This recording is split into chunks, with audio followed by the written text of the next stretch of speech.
Islamic bank میں saving account کھلواؤ اور حلال منافع کماؤ، یہ بات کس حد تک صحیح ہے؟ کیا واقعی میں جو پیسے آپ کو اسلامک بینک آپ کے سیونگ اکاؤنٹس کے اوپر دے رہا ہے وہ سود نہیں ہے اور وہ حلال ہیں؟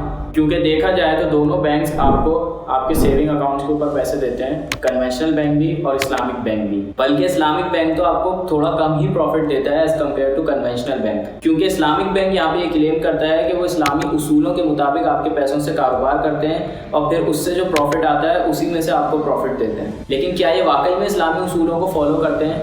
اور بینکس خود کیسے پیسے کماتے ہیں؟ بینک کا بزنس ماڈل کیا ہے؟ آئیے سمجھنے کی کوشش کرتے ہیں کنونشنل بینکنگ اور اسلامک بینکنگ دونوں کے بزنس ماڈلز کو آج کی اس ویڈیو میں۔ اسلامی بینکوں میں جو عام اکاؤنٹ ہولڈر اپنا پیسہ جمع کرتے ہیں وہ مضاربت کی بنیاد پر جمع کرتے ہیں۔ یہ جو اللہ تعالیٰ نے ایک بہت بڑا مقام عطا فرمایا ہے میزان بینک کو۔ Hey, I looked into Islamic banking and it looks like smoke and mirrors to me.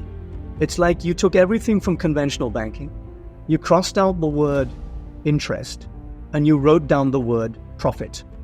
Current bank account اور پروفٹ لاس اکاؤنٹ کی شرعی حیثیت بیان فرما دیں۔ دیکھیں جی، کرنٹ اکاؤنٹ بلی روسٹ ہے اور پروفٹ لاس اکاؤنٹ کتا روسٹ ہے، تو بلی روسٹ مجبوراً کبھی کھانی پڑ جائے آپ کو تو وہ علیحدہ بات ہے۔ تو اب تو مسئلہ حل ہے، آپ اسلامک بینک پیور اسلامی بینک ہے ان میں اکاؤنٹ کھلوا لیں، باقی as a last resort current bank account جو ہے وہ بہتر ہے۔ آئیں انسانیت کو سود سے بچائیں۔ السلام علیکم دوستوں، ویڈیو میں آگے بڑھنے سے پہلے میں یہاں پہ آپ کو سود کی ڈیفینیشن سمجھانا چاہوں گا۔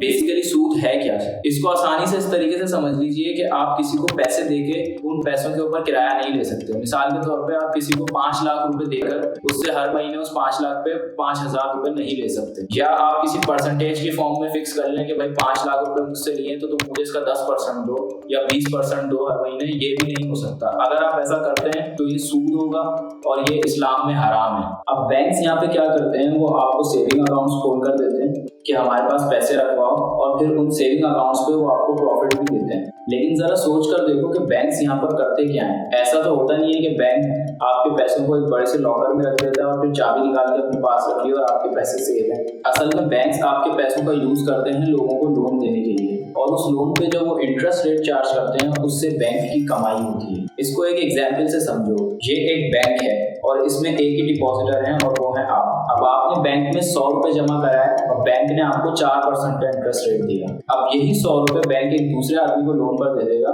مان لو کہ دوسرے آدمی کو گھر خریدنا ہے یا گاڑی خریدنی ہے اور بینک نے اسے 8% کا انٹرسٹ ریٹ دیا ہے، تو جب وہ دوسرا آدمی بینک کو 108 روپے واپس کرے گا تو بینک آپ کو 104 روپے واپس کرے گا، اور بیچ میں جو 4 روپے بچیں گے وہ بینک کا پروفٹ ہوگا۔